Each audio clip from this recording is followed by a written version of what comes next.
So, the Uknats have been having some fun the last couple of days. Apparently, the Ruskies have unleashed these Iranian suicide drones on the capital of Ukraine.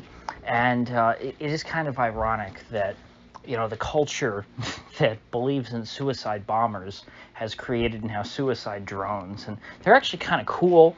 They look like missiles with wings, and the sound is kind of unique. They don't sound like they're, like a rocket. They sound like they're a drone with some kind of propeller propulsion. And they just kind of zoom by, not at the speed of sound, but fast enough that, it's kind of, they're slow enough to where the Ukrainians are trying to shoot them down with AK74s, but they're too fast for them to hit them, of course, because they're these little things flying through the air. But we're getting these videos for some reason. These Ukrainians keep posting videos of themselves failing to shoot down these drones. And I really am starting to wonder, did all of that money, all those billions of dollars that the U.S. has spent on the Ukrainian military, did none of it go into, like, anti-aircraft for Kiev? Because I would think these suicide drones wouldn't be as hard to shoot down as like a plane. They don't seem like they're going that fast, although maybe because they're so small, you can't really shoot anti-aircraft stuff at them. I don't know anything about air defense. But isn't there something you can do that's better than just trying to shoot them down with AK-74s? I mean, if they can't shoot these things down, how would they shoot down actual missiles? Even if you hit them with an AK-74, I don't think a 5.45 by 39 is taking down a drone. Certainly not one that, is a flying missile or a flying bomb, a suicide drone like this. I don't think you're going to be able to detonate it by shooting it with a 5.45. I mean, what is that, like a 52 grain round? It's close to to the old, what was it, M993 or something like that, the old 55 grain 5.56 round. That's what the 5.45 is supposed to kind of compete with. I think it's a similar grain. And I actually really like the 5.45. I think it's a better round than 5.56. I wish it was. I wish they had completely replaced 5.56. Frankly, I think that the Soviets one-upped the Americans as far as that's concerned. The only thing I don't like about 5.45 really is the taper on it. So you can't have straight-walled mags, which I just tend to prefer. I love the look of a Vietnam-era M16 with a 20-round mag. It's so classic. But ballistically, the 5.45, the way that it's designed to tumble, it seems so much more well thought out. Whereas the 5.56 really was a varmint round that was sold to the military. It was not designed, so much with lethality in mind. And the 5.45 is the most, if you take out body armor, soft bar, hard body armor, like an armored plate, which it's not going through that. If you give up and say, okay, let's throw that out the window, what's the most damage we can do? I mean, the 5.45 is pretty much it. It's a tiny little bullet, and if it hits anything soft, it's going to blow chunks. But that's the thing. It's a very light bullet. It's a very unstable bullet. Does a lot of damage to soft tissue. Does not do really any damage to anything hard. And so at the very least, these guys need to, if they're going to try and shoot them down with, like, small arms, they need a PKM. Or maybe like an RPD or an old AKM, in 7.62 by 3.9, but 5.45 ain't cutting it. Clearly, I've not seen one video where the Ukrainians successfully shoot down one of these, I think they're called Shahed drones or something like that, these Iranian suicide drones with an AK-74, and I don't think it's really possible. Not that you could hit the dang thing with those AK sights anyway. I've never seen an AK equipped with anti-aircraft sights. Even if they had anti-aircraft sights, I don't suppose it would be very easy to hit them. And so there's really nothing going in their favor.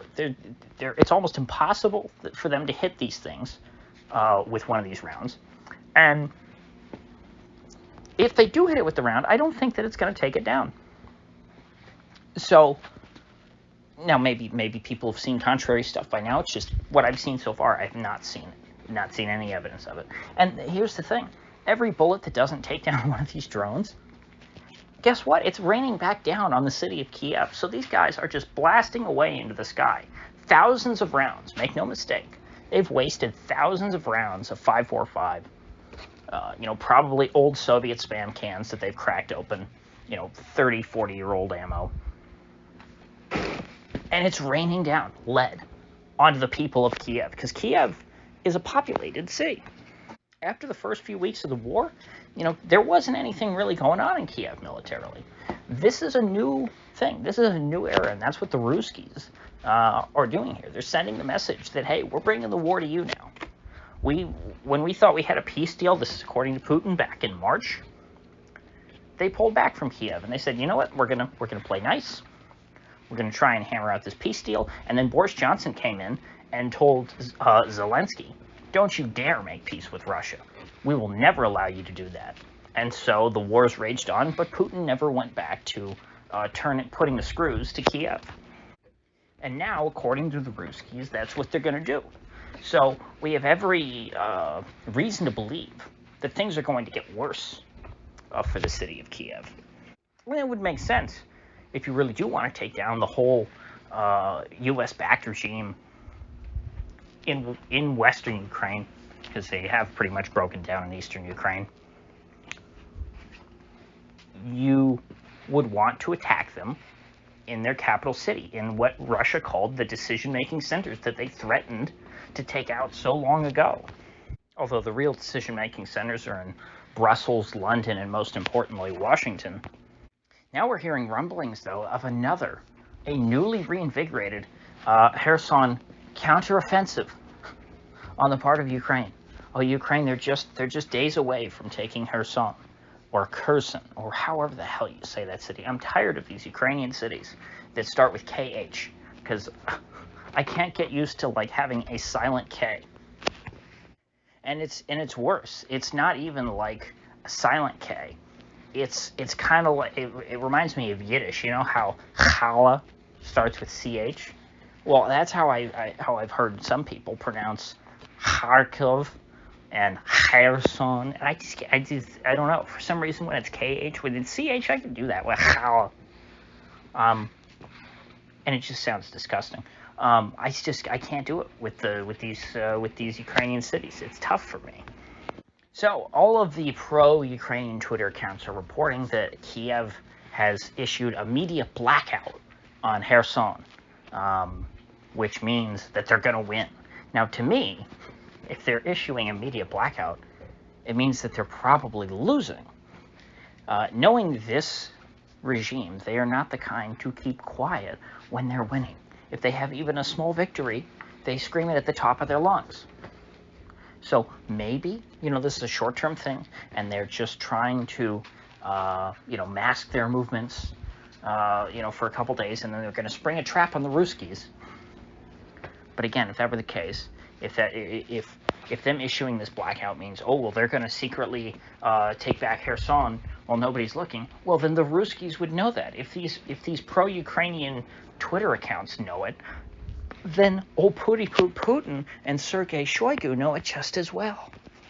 In other news, I think that Elon Musk has now completely defected to the side of the good guys in trying to advocate for avoiding World War III, which he said he retweeted or quote tweeted an article by a man by the name of David Sachs, in which he said that the neocons and the woke left are uniting to try and start woke war 3. Elon basically quote tweeted this with his full endorsement and is making it clear that I think probably for shrewd reasons, Elon has decided, you know what, the Ukrainians are going to lose. It's going to be clear that the war in Ukraine was not beneficial to people in the West, and Elon does not want to be seen as one of the bad guys who furthered this deception on the people of the West, and particularly the United States. And so I think that Musk is trying to get out in front of this. But then again, he was out there in front trying to be, pro-Kiev for quite a while. And again, I'm neither pro-Kiev nor pro-Moscow. I don't really want to see either of them win.